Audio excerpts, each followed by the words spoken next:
Getting back to the goal that Ted Corcoran has set of 150 distinguished clubs, that would represent 73% of our club base this year. We only need to look back to 2018 to see the last time that we achieved that target. So yes, it looks like 50% year-on-year growth, but that is against a trend of 5 years now of declines, obviously being exacerbated terribly by the pandemic, which hopefully is now largely behind us. So can we do it? Well, we've exceeded this target comfortably in the past, so there's no reason why we should not be able to exceed it again comfortably in the future. And hopefully this year will be the year that we can actually reverse the downtrend that has been happening and get back to where we need to be. So a quick review of what happened in our last Toastmasters year. At the beginning of the year, we had 2/3 of our clubs with 20 or more members, and our average club size was just shy of 21 members. By the end of the Toastmasters year, the number of clubs that had 20+ members had fallen to half, but another 9% had actually grown by a net growth of 5 members. So that's 9 of the 1/3 that weren't eligible at the beginning of the year. The average club size had decreased to just shy of 18 members. And if we consider both the members who've joined and the members who've left, the average club had lost over 9 members. So we had 124 clubs that had achieved the 5 or more DCP points, and 100 of those had also achieved the membership target, therefore were distinguished or better.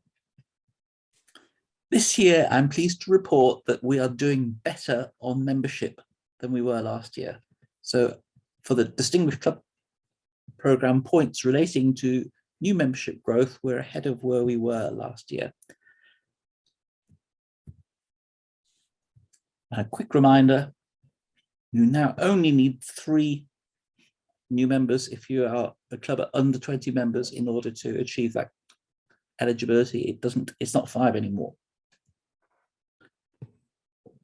So where were our pain points last year? These are all the distinct criteria that are measured and comprise the Distinguished Club Programme points.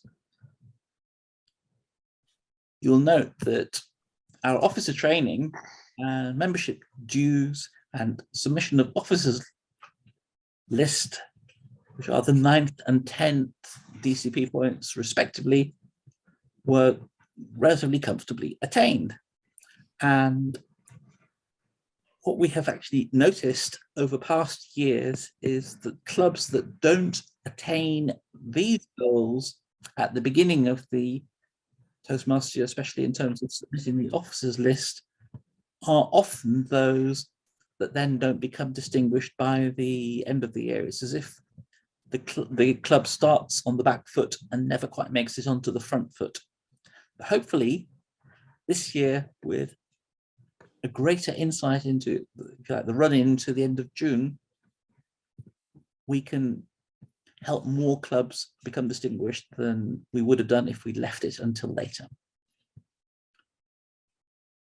You may be surprised to see here that the distinguished club point that is evidently the hardest to achieve is the 3rd point for an additional 2 level 2s, where only 1 in 4 clubs actually achieve that particular goal. And that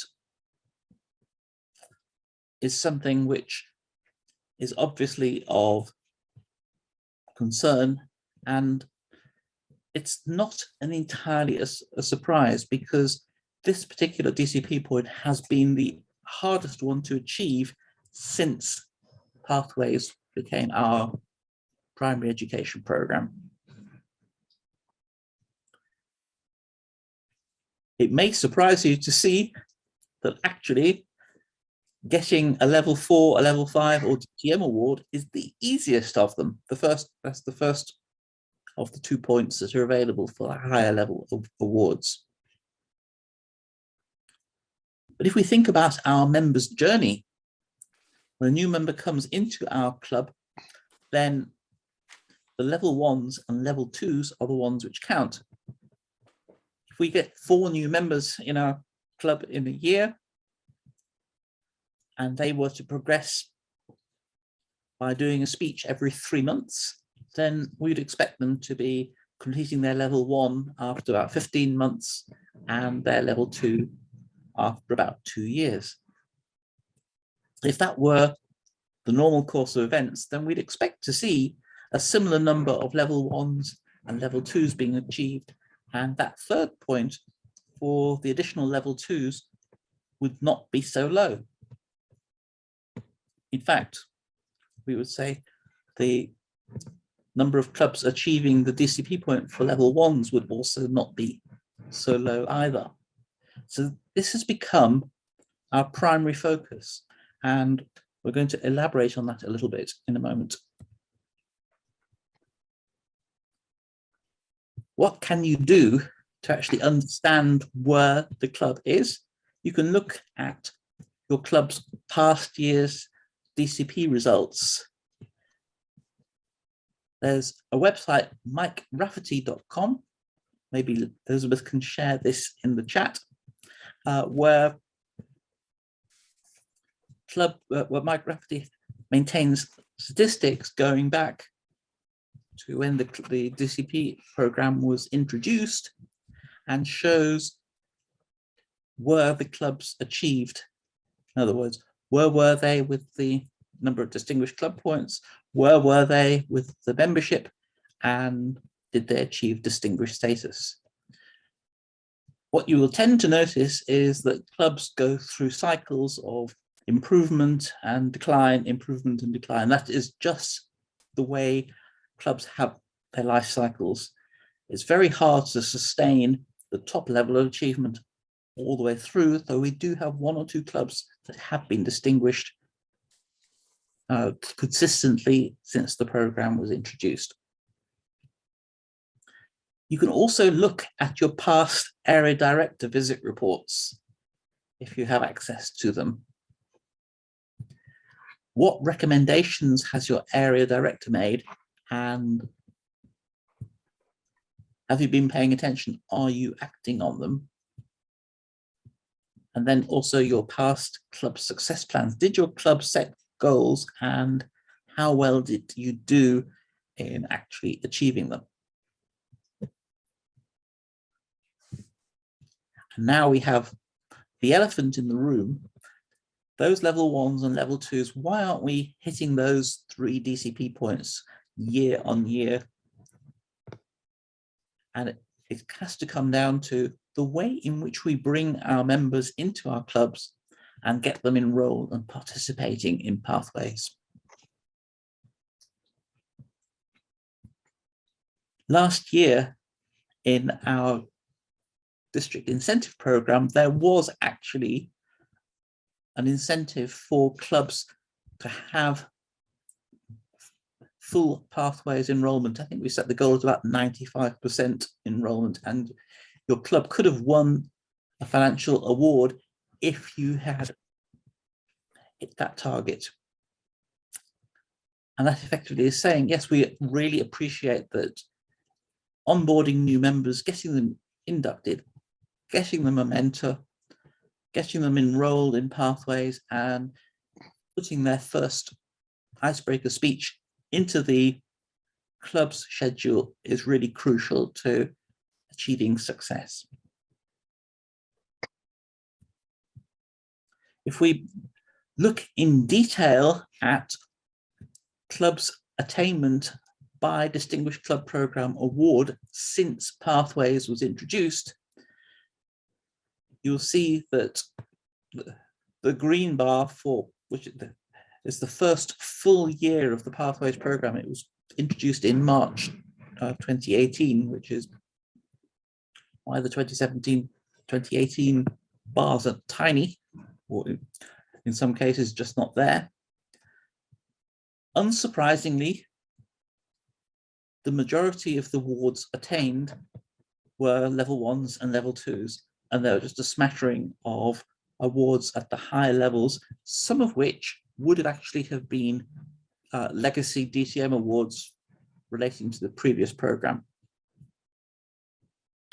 We've now had 2 years of Pathways being the only educational program offered. So the first 3 years up to 2019-20 was when the programs were running in parallel. What you can see is that over the past year, the number, that's the 21-22 year, the number of clubs that have succeeded in getting those DCP points for the level 1 and level 2 awards in particular has fallen away quite markedly. And that significant drop-off that we saw last year is still ongoing this year. So if we were to project forward to the end of June and say, where are we going to be? Then those bars would be lower this year than they were last year. So our call to action to achieve DCP excellence is actually crystal clear, that we need to focus on these level 1 and level 2 awards, making sure that our new members are onboarded and are engaged effectively in the Pathways program. I would say, not to be complacent, but if a member has got through levels 1 and 2 and is on their way in level 3, then they've got a momentum which hopefully they will sustain until they manage to complete a path. But the struggle is most clearly down with those level 1 and level 2 awards.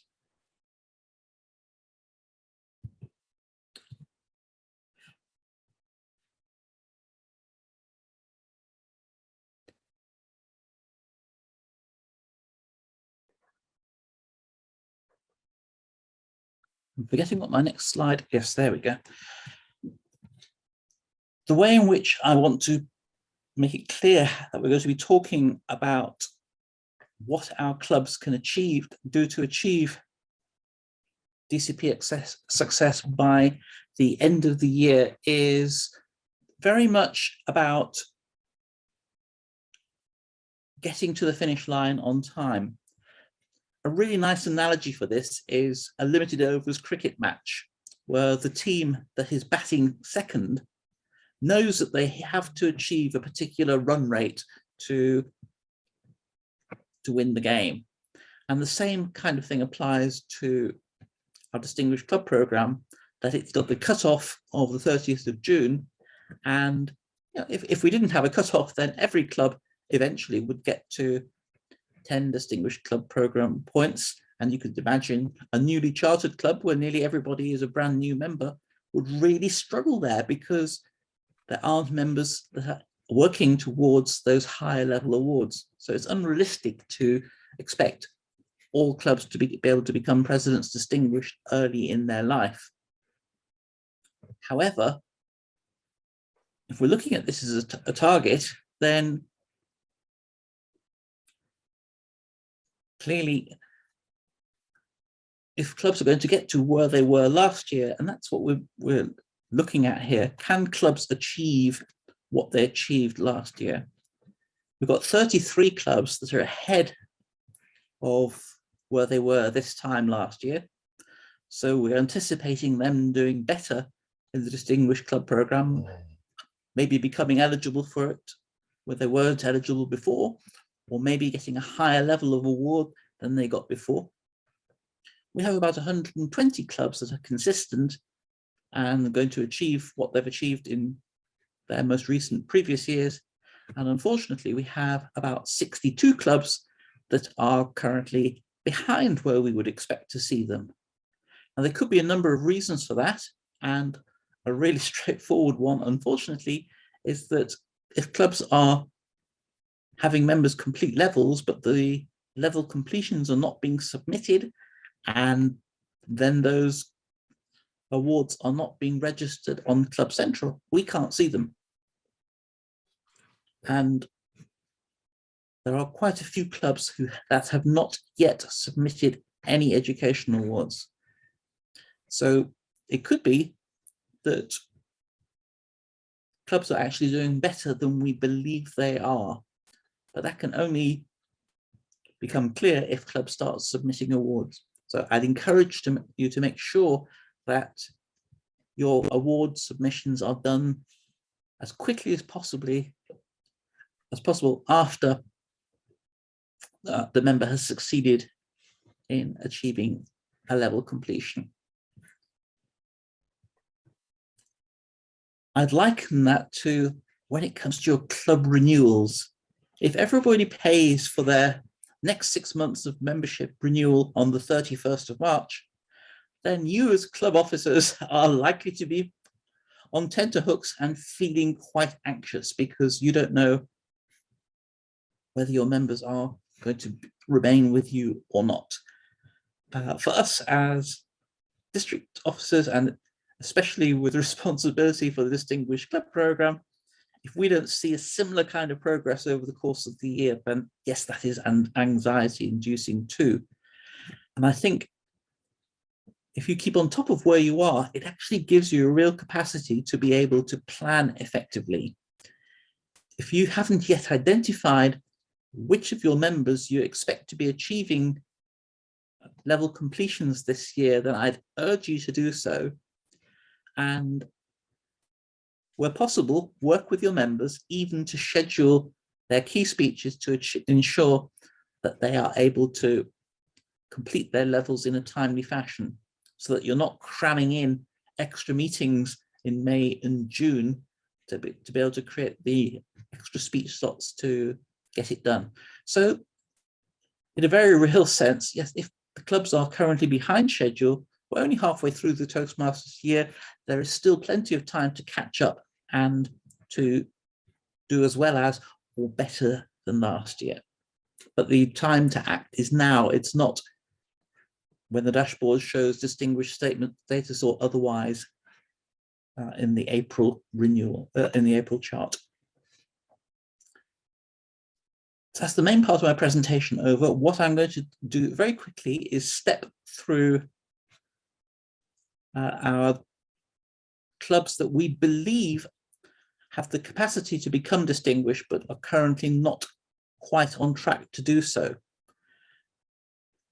So these are the clubs that are either improving and could just improve that a little bit more, or are declining a little bit and could be distinguished if they arrest their decline.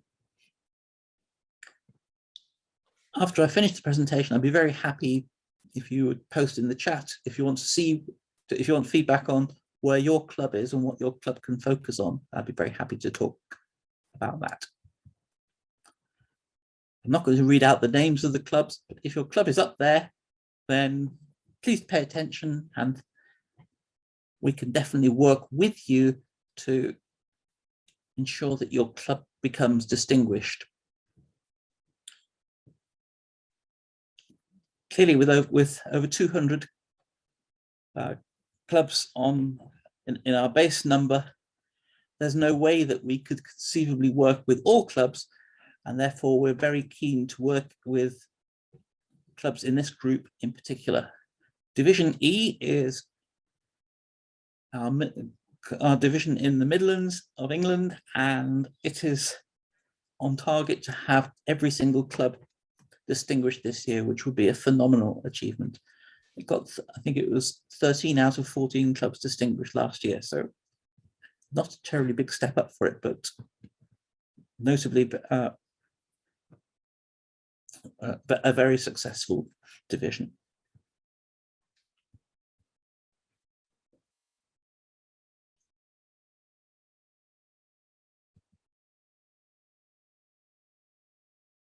There we have it, Division N, my division, where I was division director last year. We've now got 2 new clubs, Tyne and Smith and Nephew in Hull. It would be fantastic if they could become distinguished in their first full program years. And I want to leave you with the knowledge that anything is possible. How bad can the situation become and a club still work hard to become distinguished? This is the club that cost me distinguished division status during my first tenure as division director in District 91 before I moved to Cumbria. A corporate club lost its funding in March 2020, which you will recall was when the COVID-19 pandemic arrived and the first lockdown occurred. The company had made a lot of its members redundant, a lot of its employees redundant, and that included quite a lot of the club members. The company also decided that in view of the redundancies, it would be wrong to keep on funding a Toastmasters club in the company. So the club essentially collapsed in a heap and stopped meeting. But I knew the club was a very vibrant, fun club, and I didn't believe that people would just give up on it. So we investigated, discovered, yes, there's nothing happening anymore, but there was desire to revive the club, and the membership, the remaining membership was such that we didn't believe that could be reinvented as a corporate club. So what actually happened was that the club resumed as a community club at the start of the next Toastmasters